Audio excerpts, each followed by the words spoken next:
Welcome to Why the Long Face? Two old friends lifting the lid on mental health over a beer with author and psychiatrist Paul Keedwell and business consultant and so-called comedian Ollie Turnbull.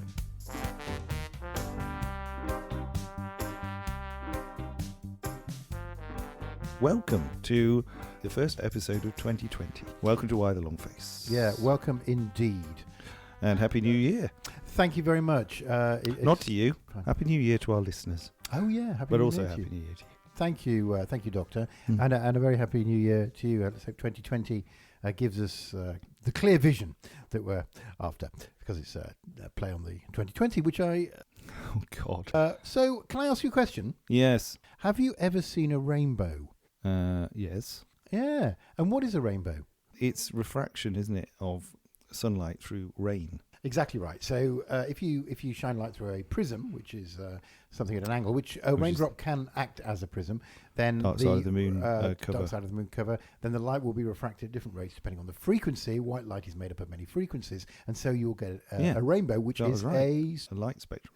Exactly. Now, why am I talking about spectra? Because in this ep we are going to talk about the autistic spectrum. Something that has a high value, a low value, and any possible value in between. Where did your academic career in physics end? Probably about halfway through year one, term 2, when I discovered radio.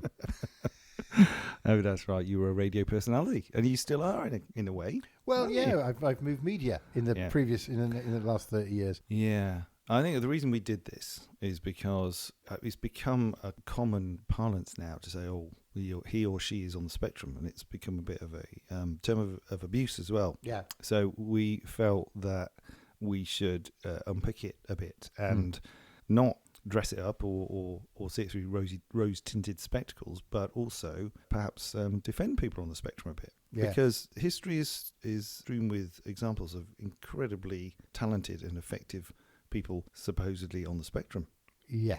I read Jerry Seinfeld, self-diagnosed. I saw him. I also, a lot of people think Bill Gates might be. Yeah, I saw him too. Who else did you see? There's loads, aren't there? Absolutely. I saw. I suppose we're ignoring the Facebook guy. Zuckerberg, I didn't see. Isn't Zuckerberg on the spectrum? I didn't see, but he's certainly portrayed in the film as someone who doesn't necessarily relate to people very well. So it's not surprising. Or in an unconventional manner. Yeah. I saw a lot of comedians as well. I saw Dan Aykroyd as well. That was surprising. I find it really surprising that actors can be on the spectrum. You know, I found it initially quite difficult to get my head around. But then, of course, you remember these people are highly, highly trained. Yeah. So they are learning to pick up on cues for the next line. But, of course, they work into a script as well. Does that mean you think they can hide it better than as actors? Because you're seeing a character, not a real person. What occurred to me is how on earth do they follow on to pick up on someone else's emotional intent?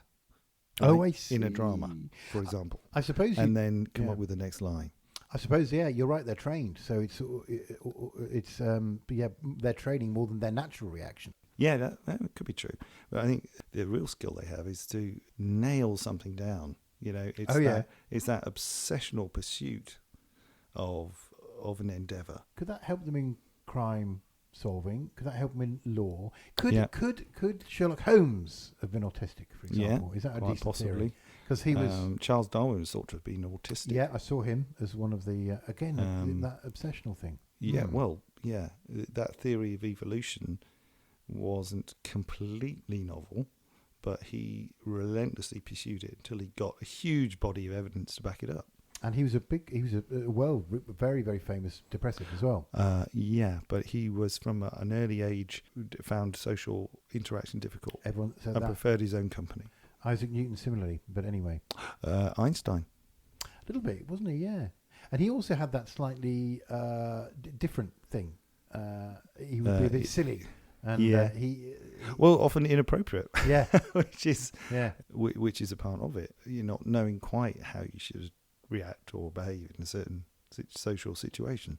Yeah, is characteristic. If a tidy desk is a sign of a tidy mind, what's the sign of an empty desk? I think that's what he said. Let me just give a female example. Temple Grandin, who is subject of a Netflix biog. What's she famous She's for? a famous animal scientist, and professor of course, of animal science, think- and came up with a humane way of killing cows for food. If you're gonna do it humanely. Or that may be painless. And of course, the other classic one we just missed, Greta Thunberg, is rumored to be, or is it? I think it might even be more than a rumor.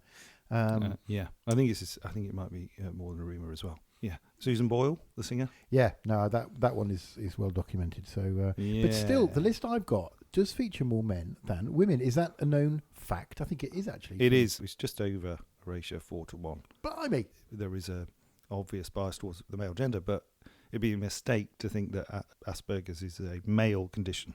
Right. Okay. So, let's dig a little bit deeper. I know you're wanting to maybe focus on the higher functioning, because that might relate to our general subject of mental illness. Only because I think it can be sometimes more difficult to really understand autism in someone who's quite high functioning. Maybe a workmate, maybe a friend that you've met down the pub or something. Well, all the people we've mentioned on that list who've done remarkable things. And I'll admit to some ignorance myself in my early years when I met, so I met this girl, for example, introduced her, said, and she was quite open about it. So often people are when they ask you what you do and you say you're a psychiatrist. And I was, my first reaction was, really? Are you sure? Must be very mild. But I now would say, you have found a brilliant way to cope with it and modify it. So, can we talk a little bit more about the spectrum is actually the autistic spectrum? Is that correct? Yeah. If you have something like Asperger's, which sounds like another condition, that's actually something that is on the autistic spectrum. So people with Asperger's are on the autistic spectrum. Is that correct? Yeah, I got it. Yeah. Okay, yeah. That makes a lot of sense. Right. So it's a sort of umbrella term, if you like, for a series of from very serious to less serious. Autism spectrum disorder, or ASD. Yeah. Nice. The spectrum is all to do with how well you can function. Got it. So in this episode, we're going to try and cover what is autism, how do you manage it, can you treat it, how do you treat it? Yeah. How would you manage someone perhaps you have a relationship with, or perhaps a work colleague, or actually if you're in a relationship with someone with Asperger's, and then perhaps finish off at the end with one of your beautiful summings up. Well, I'll try. So how do we define autism? So the American Psychiatric Association. They're always very good. A neurodevelopmental disorder characterized by impairments of communication and social interaction. As well as restricted stereotyped behavior and interests. So stereotyped is a bit technical language, but it means sometimes that the behavior is non-purposive. There's no reason for it, right? Other than so it might be just in someone with severe autism, a soothing behavior like rocking backwards and forwards, but restricted interests or arcane interests. So that is how it's defined broadly. When you say an arcane interest, do you mean obsessive interest in something that is unusual to be obsessed about? Exactly. Okay. People will come across as quite idiosyncratic. Right. An extreme example would be someone who's very, very interested in the UK railway timetable, which is incredibly complicated and runs to about the size of a telephone. I know. So I worked for the Association of Train Operating Companies for a year, and there are people in there who are very much like that. And they're, God, I was going to say tolerated, which is a terrible word, but they're accommodated. Accommodated is better. Yeah. Tolerated was a terrible word. I do apologise. But accommodated. They're almost revered. Here's a very interesting point, actually. When I didn't expect this to come up, but when I worked for the Association of Train Operating Companies, there were people who you could refer to as on the spectrum because they would know an incredible amount about the national rail timetable and had a sort of joy in it. The joy that they'd know how to get from Brighouse to Scunthorpe with the least number of moves. But they were revered because they were, you've got a problem with efficiency up in Derbyshire or whatever. Well, ask Trevor. He's incredible. It was an example, I think, of someone who could be considered on the spectrum or several, having found their place and a real value. Absolutely. Yeah, which and they were happy. By the way, just as you're going through those things, I got this thing off the internet about sort of slidey scales of things that you'd look for, and you've covered a few of them. Social interaction, and communication, and behaviours in terms of the intensity thereof. And there's also a couple of categories: sensory and motor, which seems to imply that on one end of the scale there's incredible sensitivity. And uncoordinated. In coordination, yeah. Okay, so those are other things. Apraxia or clumsiness is quite a common accompaniment of ASD. Yeah. Okay. They also commonly have an extreme sensitivity to noise or fluorescent light. They pick up on the flickering in the light, that kind of thing. So people on the spectrum often don't do well in open plan offices, for example. A lot of suffering. These people or they just find their space where they're more comfortable. Maybe they put some headphones on. In an open plan office, and they'd find a way of partitioning themselves off a bit from other people. It's just about being sensitive to the fact they are much more readily overloaded, if you like. Got it. By stimuli.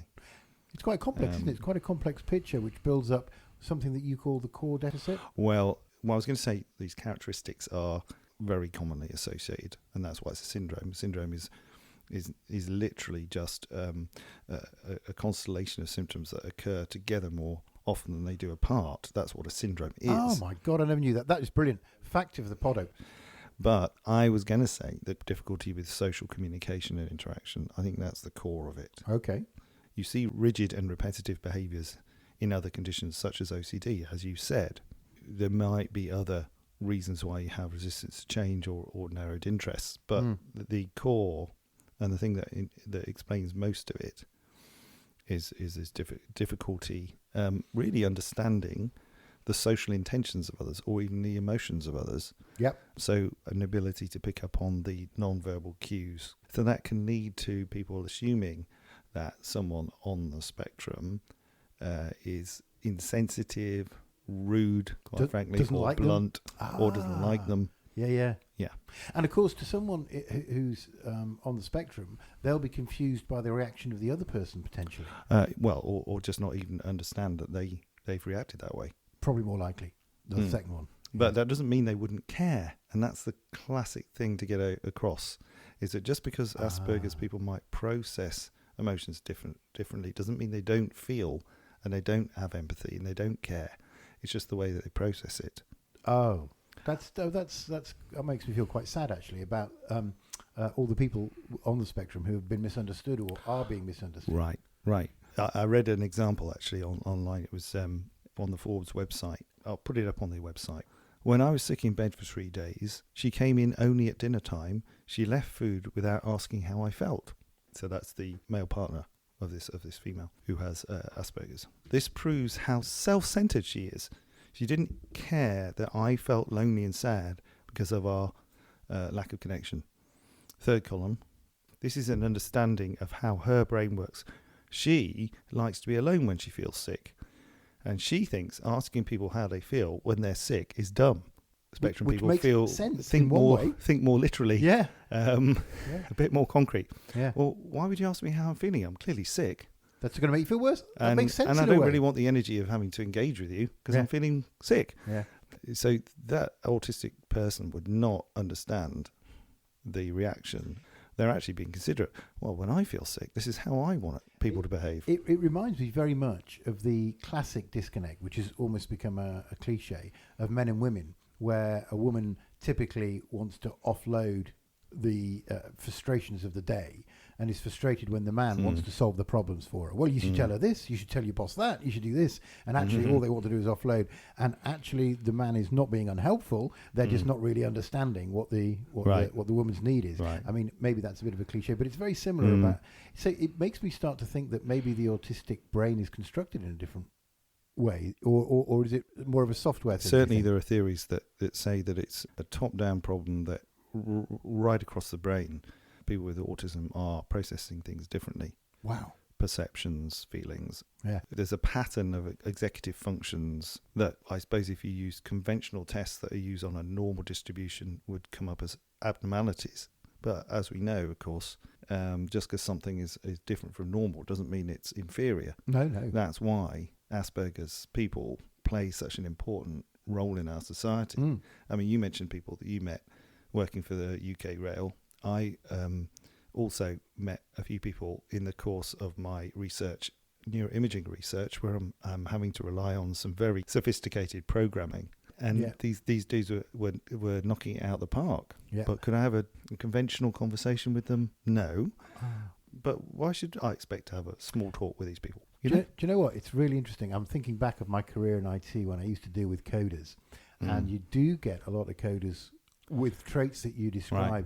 But what the great thing is that they were still absolutely 100% part of the team. And absolutely. I want to stress that too. I remember there was a guy called George, and George was a brilliant programmer. You'd come up to him with a problem, and he'd have solved it before you'd finished the problem, and he'd know which line of code to go to. As long as you were specific. But then you have to be specific. You have to be very specific. And he was a lovely, lovely guy. And you'd say to him, George, what are you doing at the weekend? And he'd go, oh, nothing much, thank goodness. You know, he was just in, thank goodness, in his own world. I just remember George, and he must have been. He doesn't mean he won't be doing much, but he just won't be doing much that you might be doing. Well, yeah, exactly. Because he's not into that. Yeah, but if he wasn't in the office, there was a gaping hole. He was, one of the gang for sure. Yeah. He was just George and brilliant. Yeah, just a bit different. Yeah, and vive la différence. It's important to say that the majority of people on the autistic spectrum, you probably wouldn't come into contact necessarily in your workplace because they would be of either severe or moderate learning difficulty. Right, but is IQ part of the autistic condition, or is it if you're on the spectrum and you have? It doesn't define it. No, you have a low IQ. It makes it more severe. It's probably better to think of it in terms of a comorbid neurodevelopmental disorder. Just in general, people with autism don't develop the same cognitive skills across the board that people with Asperger's do at the high functioning end. Excellent explanation. And of course, you could vary across all the domains we mentioned. Got it. In terms of the motor and sensory, in terms of the rigidity, repetitive behaviours, resistance to change, and so on. They could all be happening at different degrees, right? In different individuals, right? But one thing they would all have is that core deficit of difficulty of picking up on cues. But of course, at the subtle end, at the Asperger's end, someone is able to function in a workplace, or even, the Dan Aykroyd end. They've been able to, over the years. They happen to have a gift for acting, obviously, but that isn't because they've got a brilliant understanding of other people's motives. They've just developed a skill. It's almost as if people with high IQs... Which shows how much it can be modified. Yeah, exactly. High IQs and high ability to adapt can compensate a little bit like... High ability. A high level of training. And they sort of train themselves based on their experience of the world. So that reaction to that person isn't working. So I'll try a reaction which feels unnatural. And it's going to be more. That's right. So it's just going to take them longer. It's going to be more of a trial and error approach, or it'll be a case of the corners of Ollie's mouth have just turned up. That means he's amused, rather than just instinctively. Yeah. Even just mirroring it. If you smile, I'm going to smile back often. So whereas that isn't going to happen. Someone needs to think more carefully about it. So we've read a list of people, and a lot of those people are creative / highly interesting people. Do you think I want to talk about advantages, particularly of the high functioning end, particularly the Asperger's end. Yeah. Does it, like seeing the world in a different way from everybody else, give you some sort of advantages? Because there's often theories in comedy, for example. So I'm thinking of Dan Aykroyd and Jerry Seinfeld. Yeah. Is that seeing that thing that other people don't see and getting them to see it? I wonder if there's any connection between Asperger's and being able to be one of those comics that take you by surprise. Yeah, I really think that's true. That's amazing. That's absolutely amazing to think that. And of course, we're not even brushed on the savant. It's one of my questions, too. Oh, have I jumped the gun? No, not at all. Can we cover it now? Let's do it, man. Yeah. So this is the Rain Man. The classic kind of Rain Man Hollywood movie style. Yeah. Reciting pi to loads of figures or multiplying 13-digit numbers together. It's that kind of a startling ability. Just far from the norm that it's astonishing. So what I've seen is 1 in a million or 1 in 10 autistic people. So are you saying that savantism, I think that is a word, is also part of the autistic spectrum? No, it doesn't. It doesn't come with it. Right. It's as I say, people have suggested that it's about 1 in 10 of high functioning autistic people have this savant ability. Okay, but they're not the same thing, but they coexist often. So I guess a lot of Asperger's people, as we've mentioned, are very, very skilled at things, but this exceptional talent, this exceptional ability is, I don't know, it's debated how common it is. As I say, some people would say 1 in a million people, but how that translates to how many autistic people have it, it's anyone's guess. So is savantism, depends how you define it. Yeah. So is savantism one who possesses exceptional ability, which is way beyond the norm? Correct. Certain very specific. Correct. I think that's how most people would understand it. So you'd probably go more towards the 1 in a million. Right. But the relationship to autism being? Oh, that they tend to be autistic. Got it. Yeah. Got it. I completely missed that point. But occasionally they can have some other brain disorder. And occasionally people develop savantism following a brain injury. So they suddenly acquire it. So that those suggests, are rare cases, yeah. Which suggests that it's particularly associated with the part of the brain. Yeah, presumably. Maybe. Wow. Presumably forming new connections that most people don't have. That only 1 in a million people have. Let's do our quiz. So I've got loads of. I've got loads of. Yeah, everyone loves it. But you're going to love this one because you're going to get it right. But some conditions that I've pulled off the internet, which and the quiz is part of the autistic spectrum, not part of the autistic spectrum, or often associated with someone with autism. Okay. All right. First one. Come on. Aspergers. Yes. Part of the spectrum. I was quite clear about what the categories were. Removed from the DSM-5. Yeah, because it's separate, because it's no longer because it's part of the spectrum. Savant. Associated with, nice. But doesn't define it. Good. SLD. SLD. Severe learning difficulties. Specific learning disorder. Specific learning disorder. No. I think that's correct. Although it's someone with learning difficulties on the autistic spectrum tends to be severe autism, I guess, because they have less coping strategies. I'm learning loads today. BPD. Well, hold on. Is that bipolar disorder or borderline personality disorder? The latter, borderline personality. No. I think that's right. OCD we talked about, but the answer is... it can be associated with. Yeah, great. But it doesn't form part of it. This isn't a bad quiz, is it? It's all right. Fair. It's all right. I thought it was going to be terrible, but... Yeah. ADHD.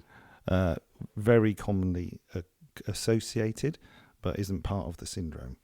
Isn't part of ASD, no. But associated with the third category. Commonly, about 40% of people with autism will also have ADHD. Right. You are good at this.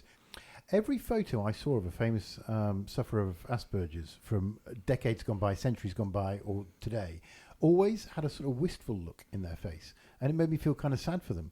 I don't know whether that was just a style of photography, but they all, in the photos I saw, just looked a bit sort of thoughtful, wistful, I guess internalizing. I don't know whether that's just me projecting Asperger's onto them. People on the spectrum often engage in a sort of internal monologue, right? If you like, right, which can be mistaken for psychosis, when in fact it's just a way in which someone with autism has learnt to, I suppose, occupy themselves because they find normal play or imaginative play quite difficult.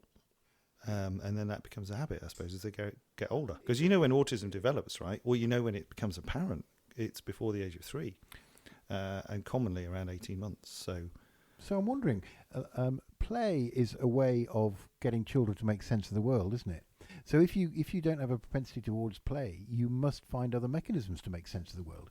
Maybe that's. I'm saying you're going to develop those coping mechanisms quite early on, which look strange to us, right? And can be mistaken for mental illness. Which brings me to the question, which I'm sure I know the answer to. Yeah, it's not considered a mental illness. It's regarded as a mental disorder that is neurodevelopmental. So it's something to do with a different way in which the brain develops. Right. From a very early age, as opposed to something that's acquired through stress or whatever. And if you have it at a very early age, is it very likely it's going to carry on into adulthood? Well, currently there's no cure, if you like, for autism. Another way of putting it, Yeah. Any other questions, Oliver? Definitely. I want to move on now to how we identify, usually, let's say, high-performing people on the autistic spectrum. Let's call the Asperger's end. Let's call it Asperger's for short, because it's removed from the DSM-5. There are a lot of people out there that have got a diagnosis of Asperger's, and we're not going to be taking that diagnosis away from them, because that's useful, and that's how they that's right. That's communicate their difficulties to others. That's fine. I'd like to know a little bit more about how one would identify that you are interacting with someone who may be on the Asperger's side, either socially or in work. Well, I'll tell you what psychiatrists would do. Someone might come to them who's been undiagnosed thus far as an adult. Yeah. And you'd be looking at things like difficulties in education and employment, problems with social relationships, definitely. Including romantic relationships, presumably? Yeah, including intimate relationships. And they might present to you with comorbid problems like anxiety, particularly social anxiety, depression, and drug and alcohol misuse is quite common as well. Yeah. So the first thing you would do is identify any of these comorbid things that are going on and treat those first as a priority. You'll try to confirm the diagnosis. Now, the Royal College of Psychiatrists Diagnostic Interview Guide for the Assessment of Adults with ASD takes about 2 hours to perform it, but the average general adult psychiatrist would go, right, okay, give me a brief screening instrument first, and then we'll do the more detailed... By instrument, do you mean a set of questions or a set of... Set of questions, yeah. Rose inquiry. To do with, So there's the autism spectrum quotient, there's the empathy quotient, and the relative questionnaires as well, because you need to give questionnaires to relatives. You can't just get it from the individual. And then you deal with the teaching of social skills, the training in living skills. This would be a specialised service or a charity that would be providing this. How to recognise emotional responses in others. It can be learned, as I said before. Yeah, particularly in someone with a relatively high IQ, I guess. Yeah, and training in living skills. You would need, obviously, a different approach for people with more severe learning difficulties. Yeah. And you'd have, I suppose, different expectations of what they could achieve. Do you think autistic people are particularly vulnerable to anxiety and depression? Because to them, the world is more bewildering than it is to seems others, that way. Or that people don't understand them, or that if you're sensitive, it's more stressful for you relatively. It seems that way. So the more we can support people and understand them, the better. You're going to notice that they have a preference for being alone or isolated from other people. It doesn't mean that they want to be necessarily alone, but in a normal working office environment, that's more comfortable for them.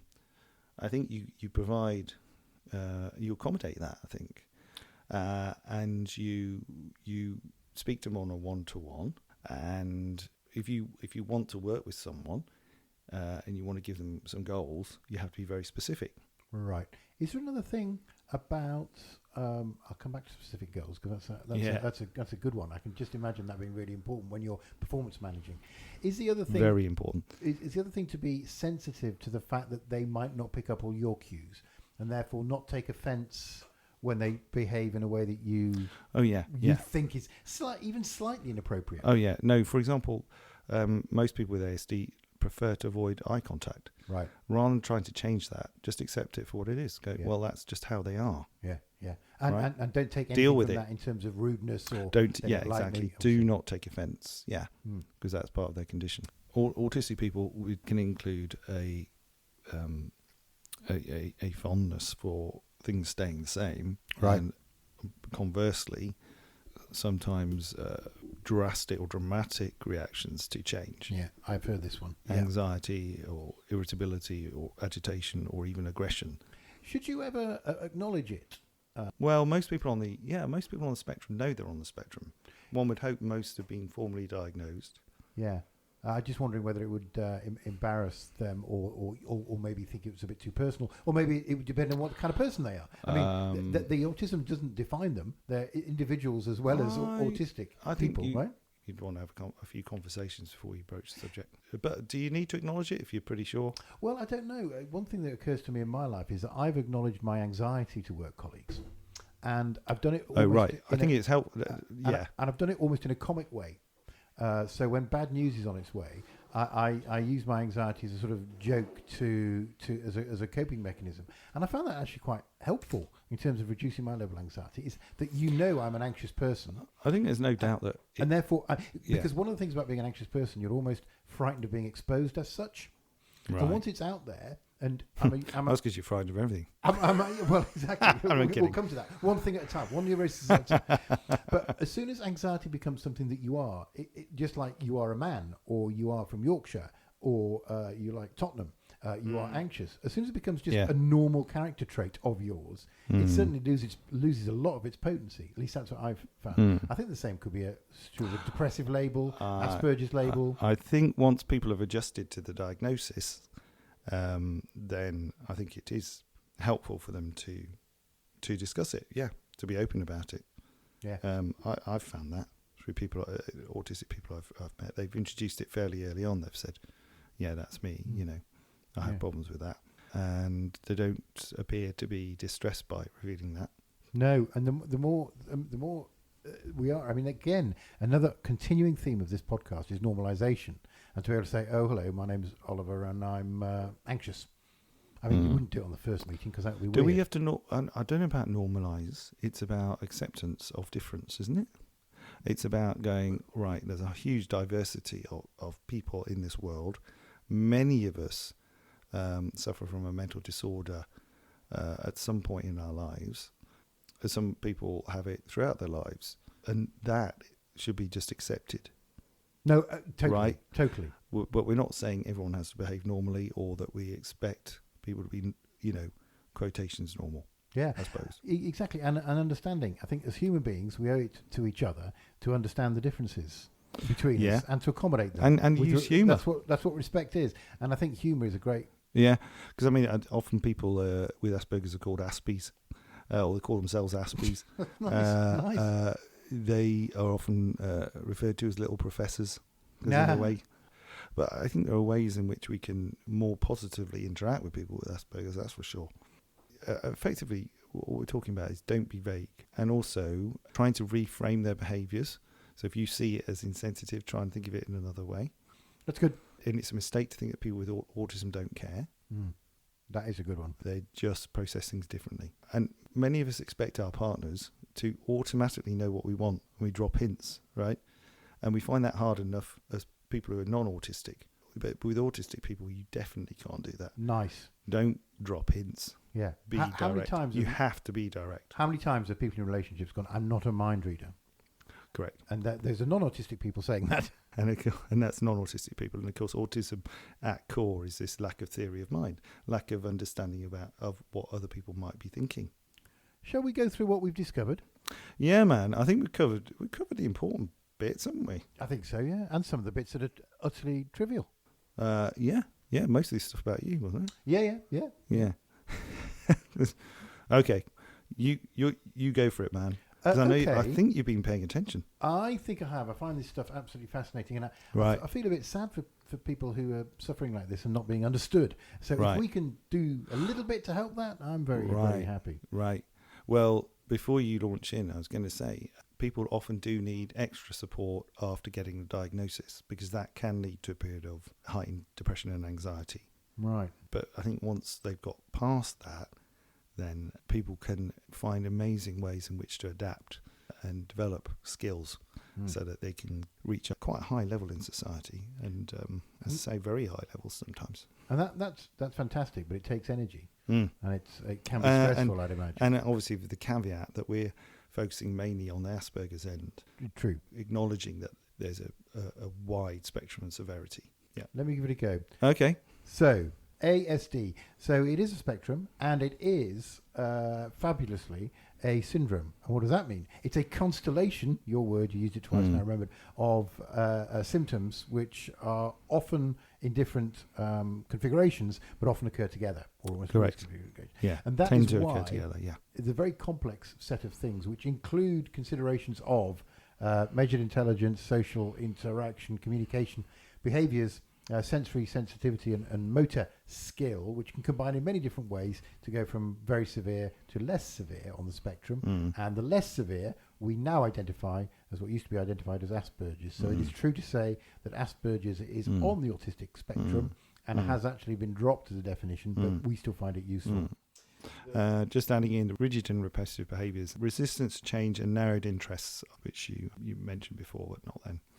And there are other conditions which are often associated with, but aren't actually things that are on this spectrum, such as savantism, which is incredible skill in a very specific area of endeavour, and ADHD, which is often comorbid with someone on the autistic spectrum.